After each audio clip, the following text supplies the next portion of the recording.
Welcome back to the Better Than Best Academy, where we have inspiring conversations with extraordinary people. We want to give you the tools and the lessons that you need to fulfill your purpose while making a positive impact on the world. Now, let's dive into today's episode. Today's guest is nothing short of extraordinary and creative. He's a storyteller, he's the creative director for Brand Social. He's got a TikTok following of 1.5 million. And I'm honored and excited to introduce to some you might already know who he is, but his name is Guti. Now, am I saying that right? Yeah, you said it Awesome. perfectly. Awesome, great. Well, Guti, I'm so glad that you're here with us. Now, I'd love to break the ice with this question. What would make today's conversation extraordinary? I think if I'm able from I think for me, for any conversation that I have, if I'm able to provide any type of value to any entrepreneur or artist or influencer out there to either get started or just pursue their career, I think for me that's all I can ask for from any type of conversation that I have. So good, so good. So since we've just met, obviously, and most of my audience will be meeting you for the first time, I'd love for you to start off by just kind of sharing who you are. And I want to ask you that question: Who is Goody? That's a great question. So Guti is a young man of 28 years old who was born in Venezuela during the whole government change back in 1994, and who came to Canada when he was 8 years old and built pretty much his whole career. Well, yeah, built my whole career myself online through social media. I am primarily just a filmmaker, so I started this whole journey just loving the process of filmmaking and writing, but I didn't want to go the traditional route because I felt when I look at social media, it just felt a bit disconnected from what the traditional route of filmmaking was. So just focused on it, filmed well, not every day, but I would say like 90% of the of the year, I would be out there working on my craft, trying to figure out how to make a living out of it.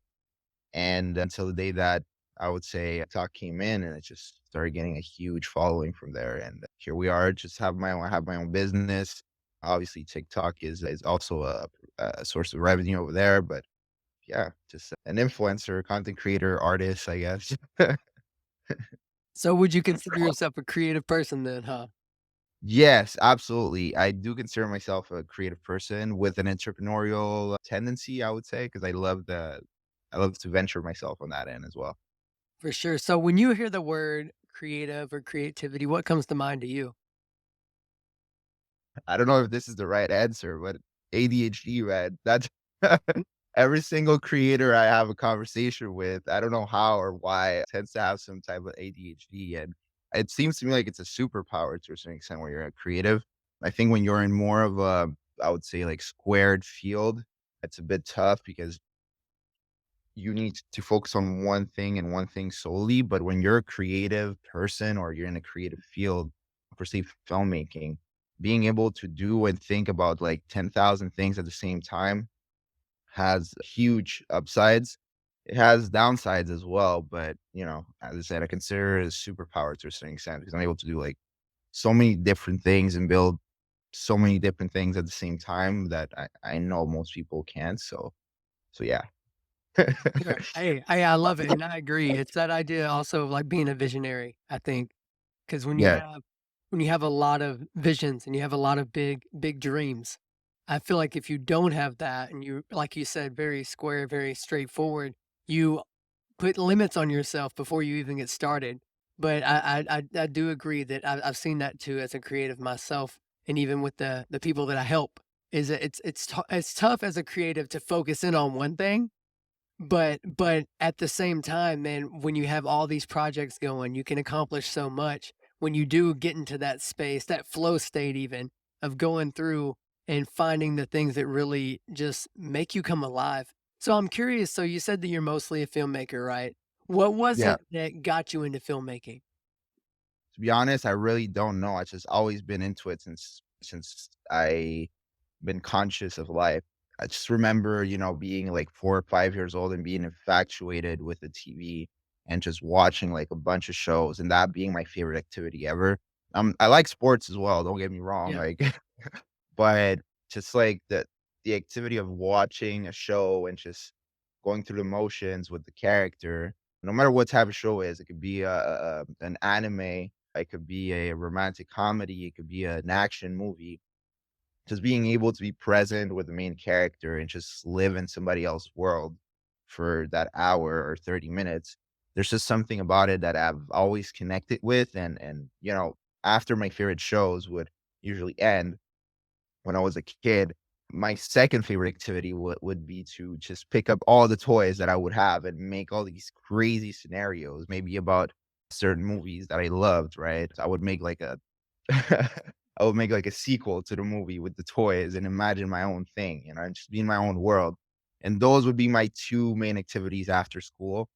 And yeah, and as I grew up and I got different interests, I started diving into sports, but I would always take some time at night after everything to just write scenarios, write my thoughts, my emotions, and just imagine it going through, like, imagine them coming to life. And I would take pictures, and it would be just a whole it was a my teenage years were really a discovery phase of what I'm doing right now, and me finding out that, okay, this is really what I'm getting attracted to, which is this whole creative filmmaking world where you have all these 2 processes, which is writing and filming. Man, I love that. And one thing that I take away from that is no matter where you were in life, you made time for those things. So I feel like that's a great practical step to pull from your journey is you made the effort to put in work and develop those skills. And you probably tried a bunch of different avenues and then you found Yeah. what you love most and you ran with it. And I think that's so important. Man, so what would you say has been the most rewarding part of your career so far?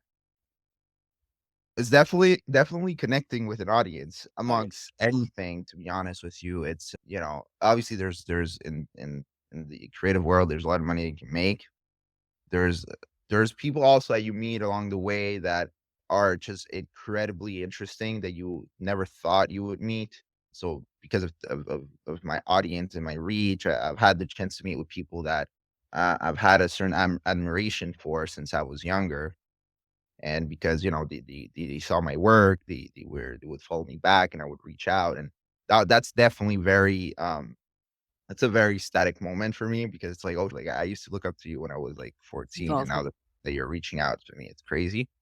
But really just having that one kid who's like 14 years old resonating with Yeah. video that you made and telling you, "Oh man, I was depressed," or "You know what? I was completely down today and your video brought a smile to my face."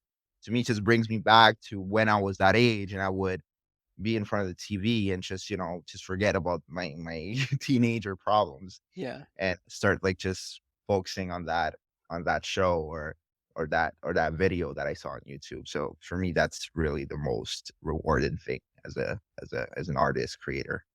Man, I love that, and I would agree, man. There's nothing like knowing that something that inspired you to get started and doing something you're passionate and you love doing, seeing that transfer to someone else and just having that connection and building that community through your art is so beautiful to me, and I never take that for granted. And I love that you mentioned that because it's always like I think about those people where I was when I was 14, 15. And I was like, "Man, those things that made me come alive." Dude, I love Yeah. that so much. You're just a mess at that age, right? It's Oh, just yeah. everything's falling Oh, apart in yeah, your dude. brain, and it's just check that one video that inspires you, and you're just like, "You know what? I'm just gonna go ahead and, get over what I'm going through right now and just push through because if that guy over there can do it, I can do it too." Right? Yeah, for So, sure.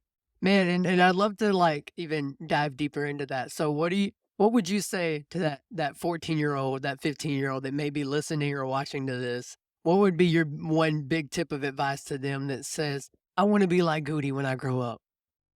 man, I would say just just stop. First things first is really just stop caring about what anyone has to say, like anybody. Like just follow your passion despite of whoever thinks that you're not gonna make it, because that's the biggest lie in human history. Oh, sorry. That's the biggest lie in human history. Like, no one really knows what you're capable of. Like, not even yourself. Okay. No one knows. You're just a you're just a you're an empty body full of potential at that age. Yeah, At 14, you can literally be whatever you want. And not your mom, not your dad, your grandpa, like, they can't fathom how much potential you have, because on their end, they have put limits upon themselves yeah, that they somehow wanna put onto you, you know? And I've seen a lot of my friends go through yeah, this where for sure. they had these dreams and they didn't believe in themselves because the environment they were in were really encouraging of Yeah, it. I'm my own environment was never encouraging of of what I do. So, but it's my ability of just shutting those voices and just being like, "Nah, man, I'm not gonna listen to you," and shutting the people that are consistently telling you, "No, this is not gonna happen," along the way as well. Everything like, honestly, a lot of the times now, like, I'm a big gym guy. I love the yeah, gym and I love exercising. same. And ever since I started the gym, I've been seeing things more into a practical way, a bit like the gym, where it's like, it makes sense if you lift dumbbells that your muscles grow, Yeah, right? And it makes sense that as you go through, the more you focus on a muscle, the bigger it gets. And yep, it makes sense that if you, eat well, your body feels better and you start getting into shape and all these benefits come in. So why is it that it's so hard to understand that if you focus on your art, you're gonna get better? yep, People are gonna get interested. You can make a service out of it, right? You can sell your art, you can sell your service, and then you can make money. You might not make a million, 2, 3, 4, right, 5 million of dollars, like, but you don't need that. You might not even look for that. yeah, But it is possible for you to make 50K. It's possible for you to make 40, 50, 60, 70K. yeah, So that's what I would tell every 14-year-old. Like, just forget about what anyone's saying. Every, like, old head is saying right now. yeah, Everyone's might be like, "Hey, you know what? There's social media is it's cluttered right now. Follow the traditional path. There's too many people." It's like, no. I myself with my business, I've been witnessing just very niche subjects. Could be about driving, could be karate. People that are just starting out, blowing up like no tomorrow, yeah, just because that specific subject in on social media hasn't been explored enough yet. All we know mostly is pretty much like content creators, right? Our faces, and we're like, okay, we know filmmaking, we know right, entertainment, comedy. There's so much out there that hasn't been explored that people are looking forward to learn from or to be entertained by. That there's still a lot of space for any 14-year-old that's interested in the and I don't know, in a subject, maybe books, a specific author, maybe they're interested in building objects, right? Maybe they're interested in home design. There's so much out there that you can explore that people don't do because they don't understand it. That for me, it's just for that 14-year-old, bro, just do it for a year. Post for a year, do it for a year, and you'll see. Just come back to this video and we'll talk, you for know? sure, for sure, man, and I agree 100%. Man, there's so much untapped potential out there, and there's so much untapped, like you said, niches.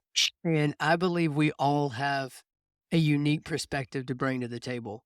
And Yeah, like I couldn't say your story, but you couldn't say my story and vice versa, but both are needed because there's more people out there that are going to resonate to some part of what you have to say. And I love that you call yourself a storyteller because I believe that at the root of all of it, it's like how well can you tell stories and tell your story to your audience because that's really what's going to resonate with people because it's that idea of that it's that humanity factor I think that a lot of people will miss.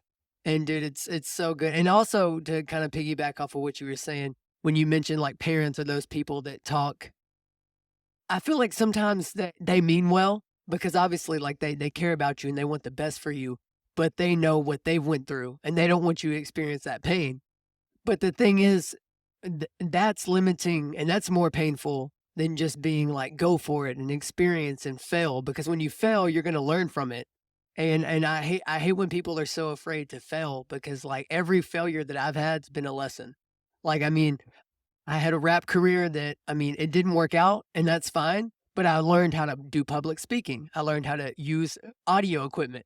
Or I think about, like, man, I had a t-shirt business that didn't go well, but it taught me more about graphic design. It taught me more about what people were looking for. And again, and that's another thing that I would piggyback off of when it comes to someone listening that's looking for that advice is, man, like, don't get so bogged down in thinking what do people want? And think more so like, what are you most passionate about? What resonates most with you? Because if you're thinking about you and even thinking about like a younger you, because like that's essentially what you're doing when you make certain content, think how much that's resonating with people. Man, I love that so much. But dude, so much good content already. Man, I'm curious, what is some of the biggest challenges that you faced in your career and how did you overcome them? Jeez, there's so many. There's like a list of 1,000 things I can name. But I'll break it down in 2 just because it's a bit different when it comes to the creative side and For the sure. business. From the creative side, it's really just being as authentic as possible. So So although I yes. wasn't build a huge following, for me, it was really a matter of finding my identity in this whole thing. Because I always like I've been working in social media since 8 years now, and I used to do it a lot before for influencers. I used to, film their skits and all that. And when TikTok happened to me, it was like, oh, now I'm in front of the camera and the attention's on me. Oh, like who am I? You know, how do I present myself to the world? Like, I didn't think about this, you know? I always wanted to have a following. I didn't know how it was gonna happen, Yeah. but I always, I will always remember one day that I posted a story on Instagram and I was like, "Oh, my goal is to get 50,000 followers, and I'll be really happy with 50,000." And, my first viral video went up to 10 like, my following went up to 10,000. I was like, "Holy, Wow. that's crazy." Like, Yeah. "Oh, like, micro influencer now." I was, like, all happy about it, and I was telling everyone just like, "Oh, I think I'm a micro influencer now." And then second video got me to 80,000 followers. I was like, "Oh, wow, okay, like, what's going on?" And then it just kept building and building and building. But yeah, I didn't make myself a plan for this. It just simply happened. But I just wanna make something clear, like, like, I didn't make a plan for it, but I always worked for this moment Yeah. For to a sure. certain extent. I always worked hard to be excellent, Yeah. but I didn't know what was gonna happen. It could have happened on YouTube, it could have happened on Instagram, it just so happened on TikTok, and it so happened that I had to be in front of camera to do so. So, when it happened, I really struggled with who I was. It's just like, "Oh, like, how does this work?" I'm Guti and like, I like certain things and my audience likes certain things about me. And there's certain things that they want to see from me. There's things that they don't want to see from me. There's things that I'm tired of showing. There's things that I don't want to do anymore, but they want to see. So there's a lot of conflict, inner conflict Sure. when this happens and you're not really looking forward to it. And that really happened to me where till this day, I'm really just trying to like find a way to present myself in front of this large audience and just trying to keep inspiring them, which I've been really lucky, of being able to consistently perform with my videos over the last 3 years, 4 years now that I've been on TikTok. But it's the evolution of presenting yourself because you evolve as a human. You get interested in different things. I was 24 when all that happened, 28 now, and it's like my interests are super different than back then. I was really a goofy kid with long hair. It was a really different time Yeah. in my life. Now it's just, I'm a bit more mature. I'm interested in more like serious subjects. But I love storytelling, so I'm just trying to find a way right now of like, "Oh, okay, how do I show my audience that I've grown?" And I know they've grown too, because after 4 years, you can't Yeah. I remember being in 1st year of high school and 4th year of high school, and my interests were completely different as well. For So sure. for me right now on that end, it's just finding that connection, how to connect myself now to my audience now more deeply. And from the business side is surprisingly to this day, which to me seems a bit oblivious from people that do not understand the benefits of social Yeah. media, For sure. which to me seems completely insane. So, a lot of the times, even though we have the results for clients, they still ponder like, okay, where's this going? And I'm like, what do you mean where this is going? Like, there's no limits to this. Like your Yeah, brand could literally be the biggest brand in the world in 3 years if we keep going, but you're just like you're lost because lack of control.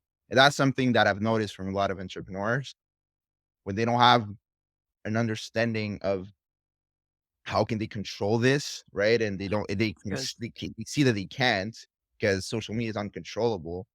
They get scared, right? Yeah, And they like fall back off and start like doubting, like, oh, is this what I want?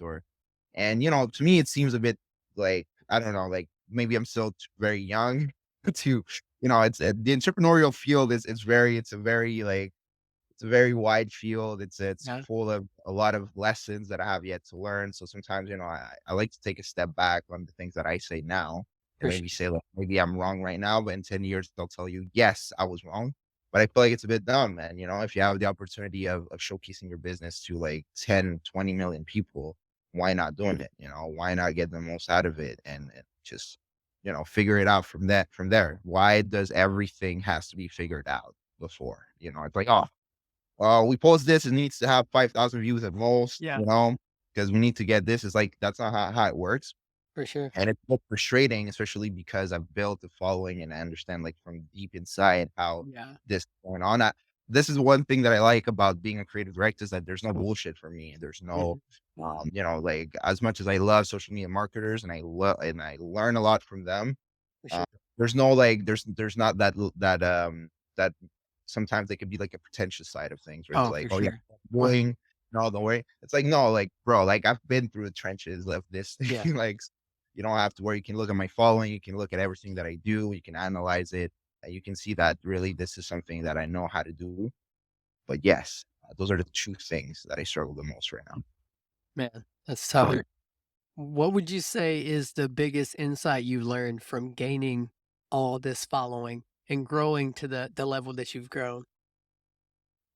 To not take anything for granted, no matter what. I think a lot of people think that because you have a huge following that, okay, this is like you've made it, right? This is Yeah, like for sure.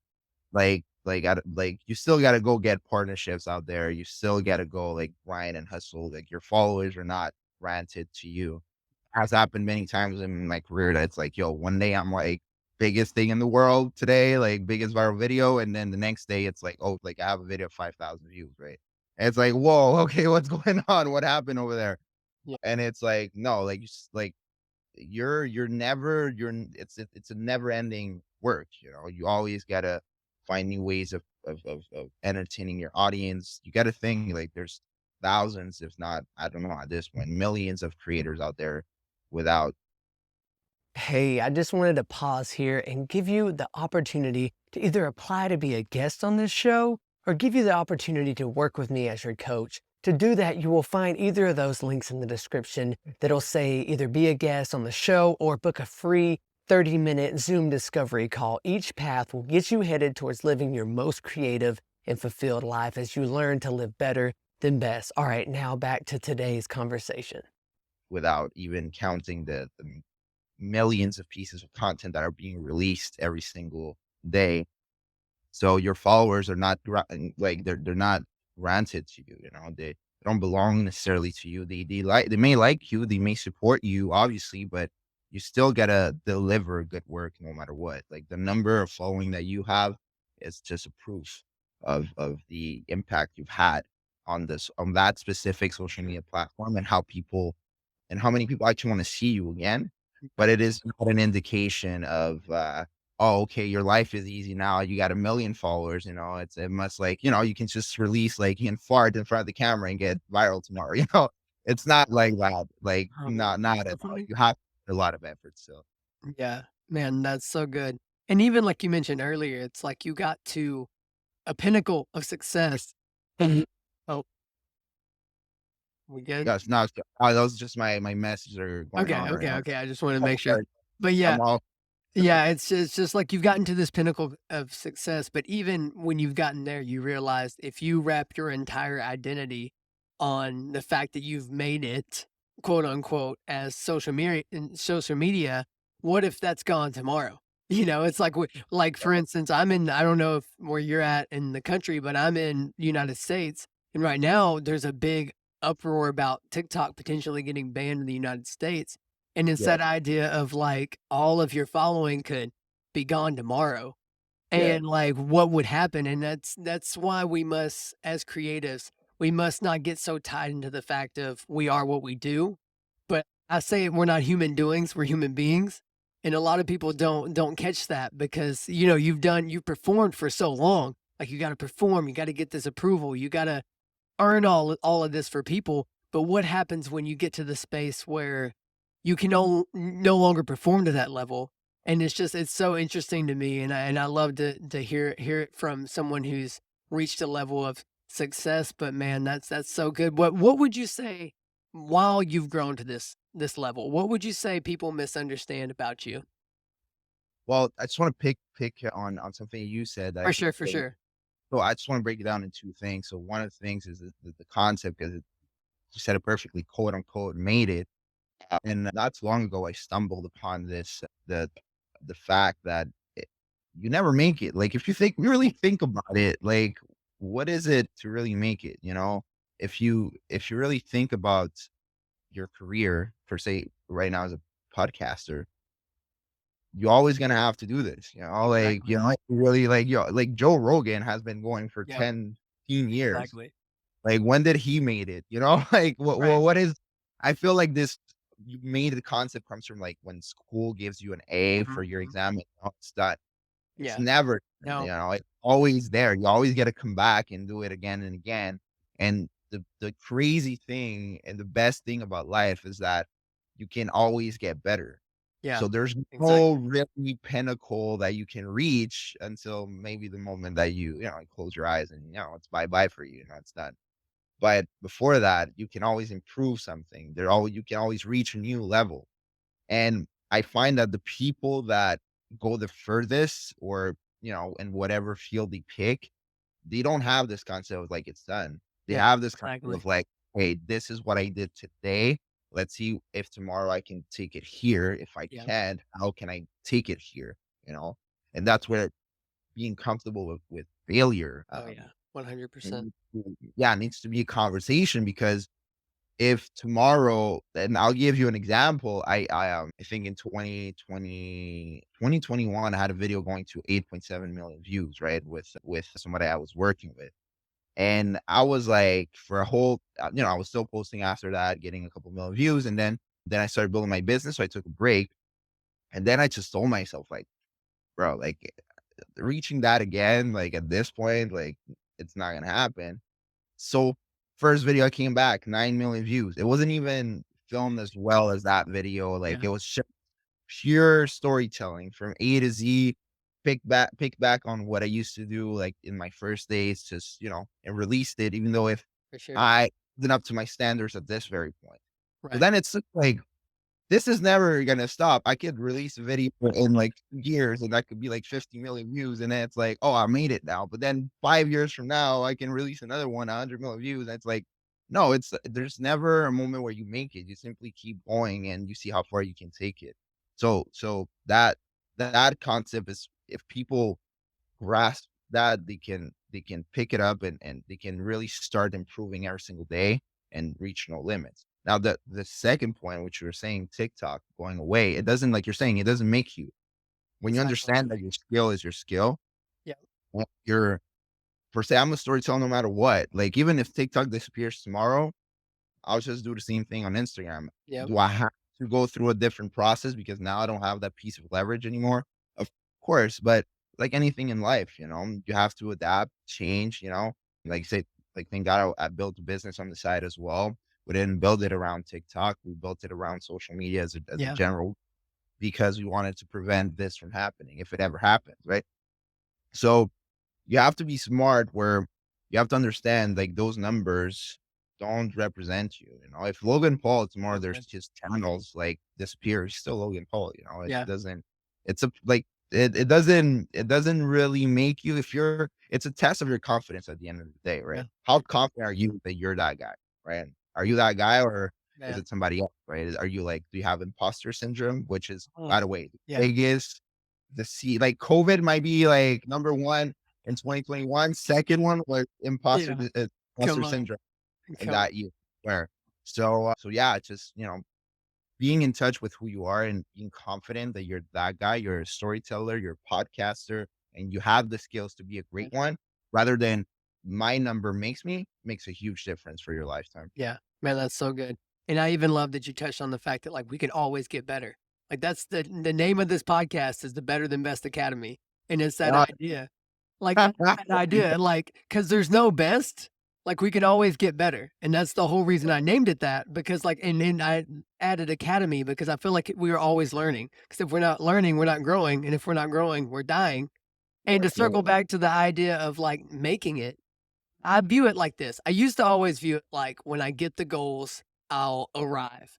But then through life and circumstances and being committed to growing and getting better every day, I realized that the finish line is dead.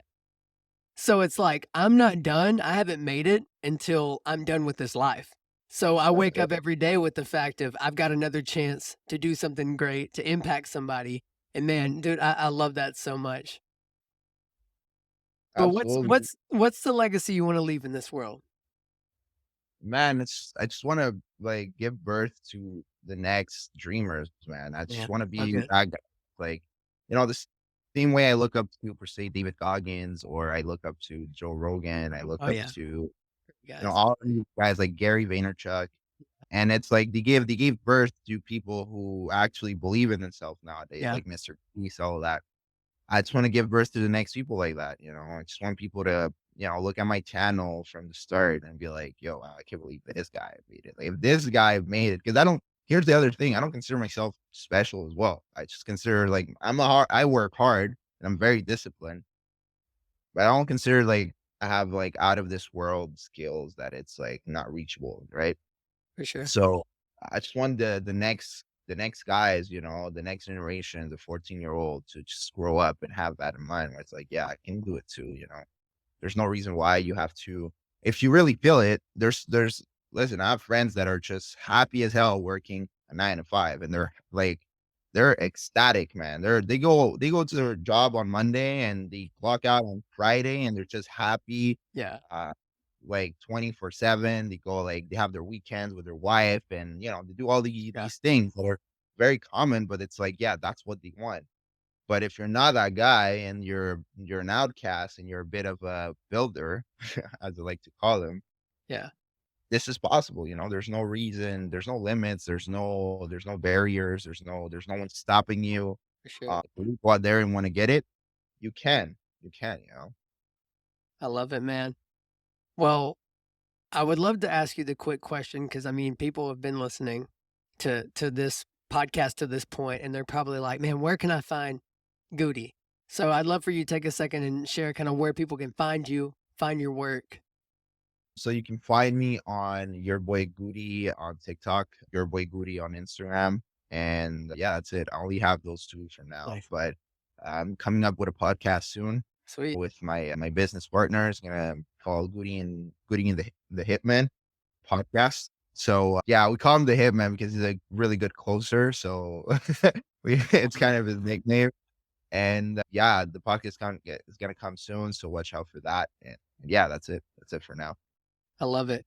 All right, so going a little bit deeper on this idea of legacy and this idea of like our life isn't done until it's done, literally. So picture you're on your deathbed or you're like at the end of your life and you've got all your loved ones surrounding you. What do you want to be remembered for? Wow, that's a great question, right? What I want to be remembered for with my life close. I think amongst everything, like amongst like all the success, everything that I envision that I will do in my lifetime. I think I just want my loved ones to feel like I was a kind person. I think that's my most important thing when it comes to my sister, my best friends, just like being just a kind guy, despite of everything. Because like being in this world, obviously, and being disciplined, like if I'm hard on myself, sometimes I have to be hard on the others. Like, and this is like something that I had to deal with my whole life, Yeah, where it's like, man, I don't want to seem like a bad guy, but when things have to be done, they have to be done. Yeah. And there's a lot of people that don't understand that. And I like bring the concept of when you're an entrepreneur and or an artist, you really wake up every day and you have to, a bit like a lion, just go get your meat. You know, Yeah. if you don't eat. So the same way I'm doing my things, I try to be as disciplined as possible so I'm able to inspire people to do the same. But the way I treat myself is like how I would like people to treat me as well. So a lot of the times, yeah, I have to be that person who like, has to be hard, have to be tough, have to Yeah. be disciplined, showcase that, has to happen. But Yeah. when it comes to loved ones, I really try to like showcase that side of me where I'm just, kind and understanding and try to develop as much empathy as possible. Because at the end of the day, it doesn't matter what you do if you don't have nobody around you, close to you that can listen to you Yeah. and can just give you a certain amount of love, you're gonna get by life, and it's gonna be a tough one. For It's sure. always gonna be a war. There's no rest for you. It's a toll on the on the brain. So for me, it's really being a kind guy and being remembered as someone who loved his family and his friends. I love that, and I believe it's a both and too. I like to say it with my coaching clients even. I like to say that you deserve the kind truth, because a lot of people don't realize that, like, sometimes you're gonna hate me in the moment, but after the fact, you're gonna be glad that I pushed you past your potential. Because a lot of times you've got all this untapped potential, and if you're surrounding yourself with yes men, yes women, people that are always gonna tell you what you wanna hear, then you're not gonna get anywhere. And, like, that's the biggest thing I see with the successful people that I'm able to encourage, is that idea of, man, you need someone that's almost able to fire you, almost able to tell you, "That wasn't it. You can do better than this." Because That we get comfortable. It's like you said, we get comfortable. We get to a level where we feel like we've made it and we wanna coast, and you need those people in your life that are gonna love you enough to not let you stay there. that's And absolutely true. Yeah, and I love that so much, and I love that being kind is a part of what you wanna be remembered for. And man, yeah. Goody, it's been so great talking to you so far, but I'd love to ask, is there any questions that I missed, or do you have any questions for me? Yeah, man. Well, what do you want to be remembered for on your bed and deathbed whenever that happens? Man, I've been saying it this way recently. I wanna be remembered as the catalyst for change in my whole lineage. Oh, wow. That's beautifully said, man. Because, like, for me, like, growing up, my family was lower middle class, and Yeah. just they got stuck in this poverty victim mentality, and I just saw that from the few generations before, like, my grandma grew up in the Great Depression, and just seeing and they grew up all in small towns, not really going very far or getting that exposure to realize, like you said, that, like, anything's possible. So, I've just made it a and since becoming a father, and since being married, becoming a father, it's that idea of like, I want the buck to stop here. Like, I want growth mindset. I want abundant mindset. I want to cultivate that catalyst of change for my entire lineage. Like, everyone after me will believe that you can go after your dreams. Everyone after me will believe that you can, if you show up and you work hard and you find that fulfillment and you find that passion, then you're going to be able to achieve great things. And that's Wow. really been what I've really been hoping for, because it's more than just me. Like, it's like you said, like, you've gotta show up and you gotta be disciplined for you, and you're selfish to a degree, but it's that point of, if I'm full, then I'm able to pour out of a cup, because if I have an empty cup, I can't pour out. And I wanna be someone that's not just sitting there blowing smoke up people's backside, not just giving them rainbows and cherries, but saying, like, "You can do this if you're committed to the process, if you're committed to showing up and putting in the work and committed to growing." And that's pretty much in a nutshell what I would like to be remembered for. Wow, bro. I can totally relate to that to the next level because I also grew up in a middle class poor family. And like till this day, man, it's like, man, it's hard to speak with them in a certain level Yeah, because everything that you can see, right? And they cannot, it's like it's the tough. blind or just, Yeah, I've exactly. been explaining to someone who's blind, like how the world is, it's like they Yeah, can't see. So I exactly. totally relate to that. And it's so key that you're you understand that you're the catalyst for it, because if you look around you, there's nobody doing it, and you have that mission inside of yourself, like, it's inside of you, you Yeah, you're always gonna have it there, and if you don't do it, that energy is gonna go to somebody else, and exactly.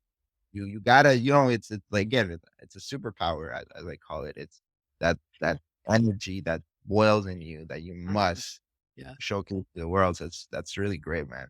Glad you were able to share that, actually. for sure, man. Yeah, I appreciate it.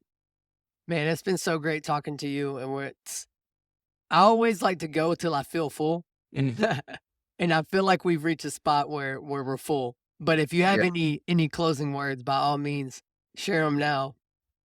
Nothing, man. Just I really enjoyed the experience. Thank you very much again for inviting me. It was a pleasure. And hopefully, again, I was able to say some things that are going to spark somebody to do something and, go for their dreams. And that's all. Yeah, for sure. So yeah, you listening, you watching at home, take the 2 seconds, go follow your boy Guti and be inspired by his storytelling, connect with him.